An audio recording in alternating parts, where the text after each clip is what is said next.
actually has all these same contracts on the mainnet as well. And we also know that we're not going to be working with any oracles. Because of that, we don't actually have to deploy any mocks ourselves. We can if we want to, but we don't have to. What we can do is for our unit tests, we can actually just use the mainnet fork network and just fork everything that's on the mainnet into our own local network. So instead of actually using mocks, we'll basically just mock the entire mainnet. And one more time, just so that we absolutely have it here, if you're not working with oracles and you don't need to mock responses, we can just go ahead and use a mainnet fork to run our unit tests.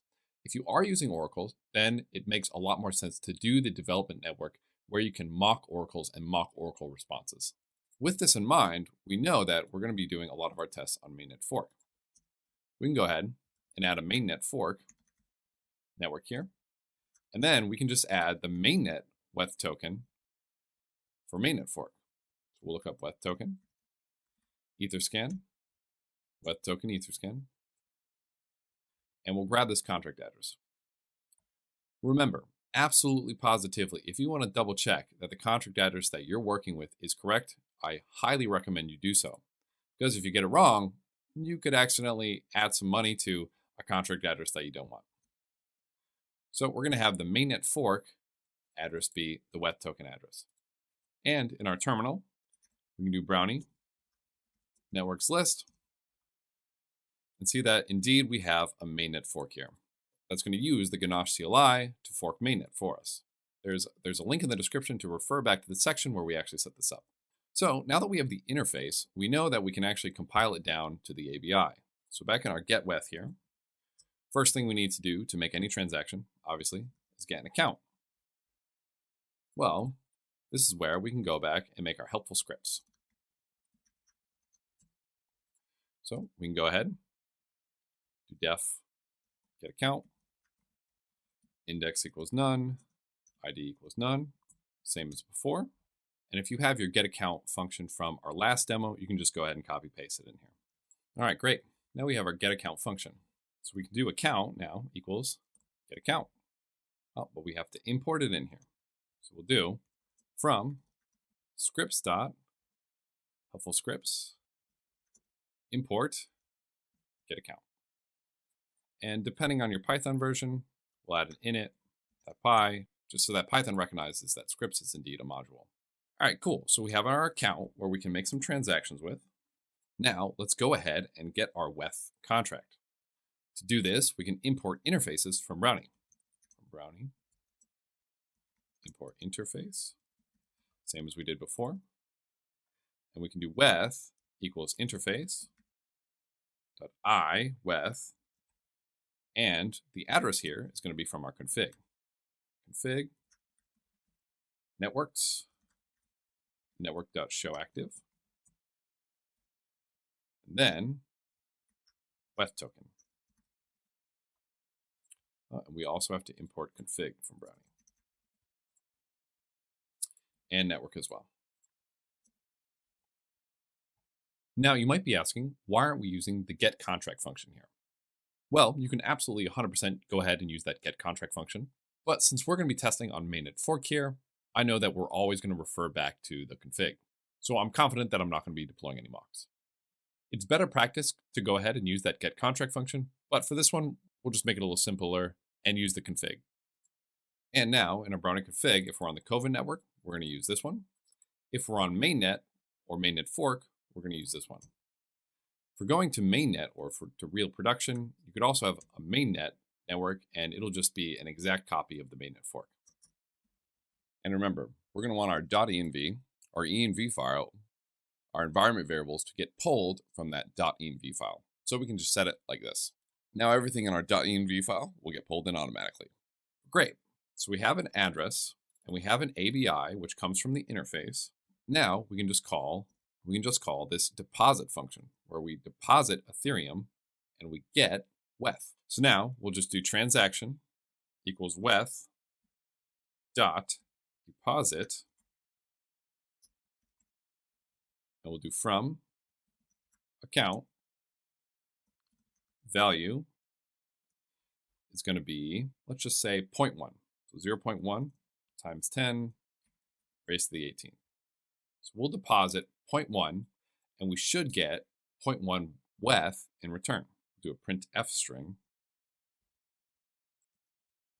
Received 0.1 weth. Oh, this doesn't even need to be a printf. And then we'll just return tx. Now, per usual, if your environment variables aren't set, such as private key, we're going to want to do that. So in our .env, we're going to do export private key equals 0x at the beginning, right here. We're going to export web3 Infura project ID. We'll want to add our web3 Infura project ID, which we've got before. If we want to use our Etherscan token, we absolutely can. And since we're putting a whole bunch of stuff into .env, we want to make sure in our git ignore we have .env so that we don't actually push this up to GitHub. Again, if you're nervous about having all these .envs in here, you can absolutely do the accounts.add or whatever other methodology you like to set your environment variables. Anyways, let's go ahead and run this script now. So we can do brownie run scripts, get weth.py, network, Kovan, generating the ABIs from our interface. And we have a little transaction hash that we can use, pop into the Kovan Etherscan, and we can see the transaction going through. In our wallets, we'll get minus 0.1 ETH and we'll get plus 0.1 weth. So we can see it's actually been successful. To add this and see this in our MetaMask, we're going to grab the contract address here. We're going to go back to MetaMask, add token, paste it in here, add tokens, and you can see we now have 0.1 weth. If you want to switch back your weth to Ethereum, you would just hit this withdraw function, or we could programmatically add a withdraw function in here. This withdraw function will withdraw our Ethereum, withdraw and take our Ethereum out of the contract and burn the weth and replace it with weth. So you need to swap your weth back to get your ETH out. Awesome. We have some weth, and now we have an ERC20 token. We have an ERC20 token that we can use to interact with the Aave application. Now that we've got this get weth function, let's go ahead and start borrowing. So let's go ahead and start with our account. It's going to equal to get account, which now we're going to want to import right at the top, like so. Then we're going to get our weth address, or we can even just do our ERC20 address because the weth token is in ERC20, and maybe we want to deposit some other ERC20. We'll do config, networks, network.showActive, weth token, and of course, we're going to have to now add from Brownie, import network. And now we'd want to call this get weth contract, just in case we don't already have weth.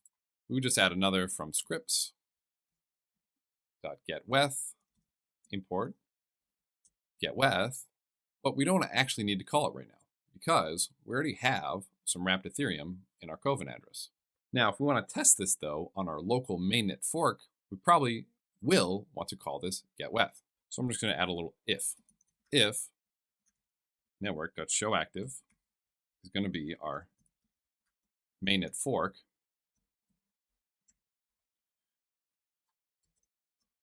We should go ahead and call this get weth function. And for Brownie, we're also going to want to import this config. We'll also have to add mainnet fork to our local blockchain environments, like so that when we call get account in our scripts, it actually knows that it's a local environment that we're working with, and it will just return accounts 0, instead of us having to actually load a private key in every single time.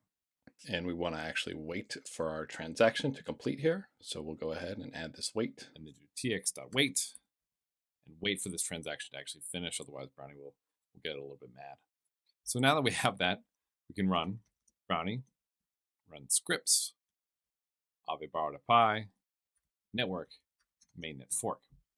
So you can see that actually in this case, testing everything on mainnet fork is going to give us a really, really accurate view of what doing this on mainnet actually is going to give us.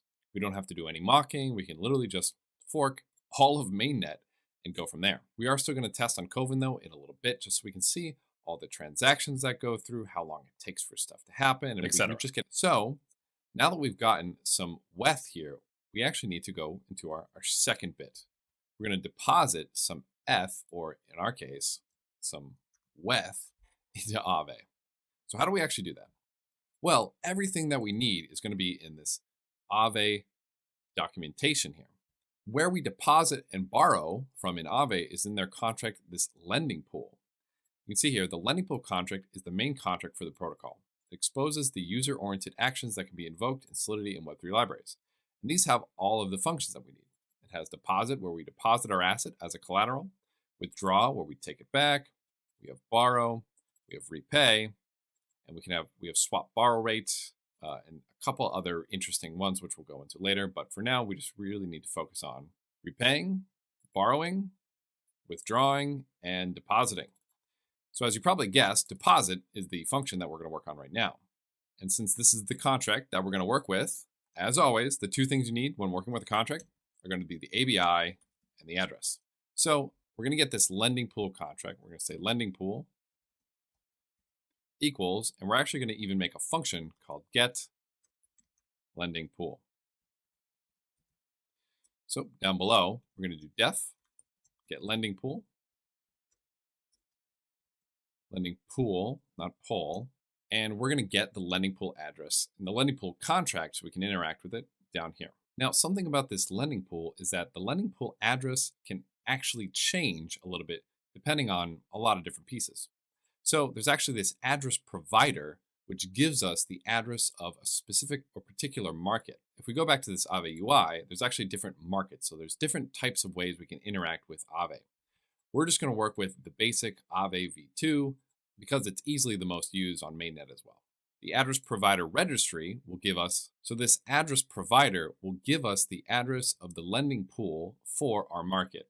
If we want to go across different markets, we'll have to go to the address provider registry to find it, but the addresses in here don't change and the addresses in here don't change. It's just the lending pool address itself might change. So we just have to go to this address provider here. And there's just one function that we need to work with. It's this get lending pool, which will give us the address of the actual lending pool.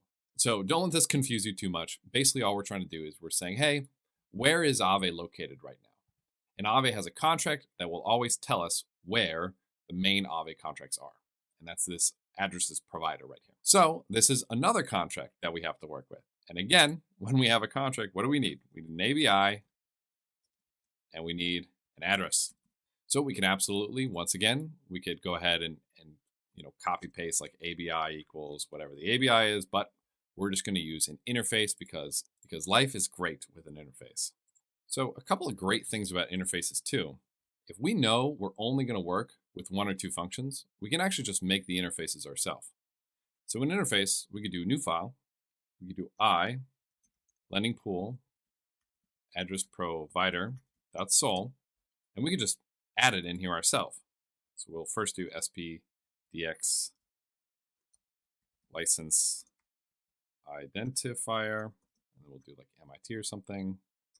We'll do pragma solidity 0.6.6 or whatever we want to do. And then we'll do interface, I, lending pool, addresses provider. Excuse me, this should be lending pool addresses provider. And we know that there's only one function called get lending pool. And we're not exactly sure what get lending pool is defined as, but what we can do is we can go to Etherscan Aave lending pool addresses. You can see here, this is actually the lending pool. But what we can look at is the Aave protocol. We can go right to their GitHub. We can go to contracts. We can see they have an interfaces section. And they have this lending pool addresses provider, get lending pool, and kind of as we expected, it's an external view and it returns an address. So we can literally just copy paste this into here. And we could run with this and this would work perfectly fine. But this leads us to the next point. We might as well just grab the whole thing. This way we know for a fact we're not getting anything wrong. But yes, if we wanted to, our interface could be this, right? Because this is going to compile, it could be this. Because this interface is going to compile down to an ABI, and the ABI is going to say, hey, there's a function here, And that's all the ABI is really doing. It's just telling us how we